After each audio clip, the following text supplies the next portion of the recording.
Informacion mbi fluturimet. Sipas të dhënave nga linjat ajrore, mbi 200.000 fluturime të mbërritura në Europa u vonuan me më shumë se 3 orë ose u anuluan, duke përbërë një 5% të gjitha nisjeve. Ndërsa kjo shënon një përmirësim të lehtë në krahasim me vitin 2023, vonesat dhe anulimet përkthehen në mbi 6 miliard euro kompensim të mundshëm për pasagerët e prekur, me mbi 2/3 e kësaj shume që zakonisht mbeten të pakërkuara. Në vitin 2024, gati 218.000 fluturime evropiane që mbërrinin kishin të drejtë për kompensim sipas rregullores së Bashkimit Evropian.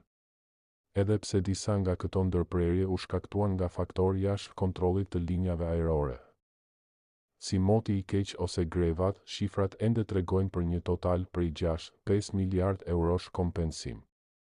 Mesatarisht pagesat për kompensim për fluturim kanë qenë 250 euro dhe 400 euro. Nëse fluturimi juaj është vonuar 3 orë apo fluturimi juaj është anulluar, kontaktoni për ta ndjekur si procedurë shënim. E gjithë procedura është falas, paguani zyrën e avokatisë vetëm në rast suksesi. Pra, nëse merret kompensim atëherë paguhet zyra e avokatisë, nëse nuk merret kompensim nuk paguani asgjë. Numrin e telefonit për të kontaktuar e gjeni në profil.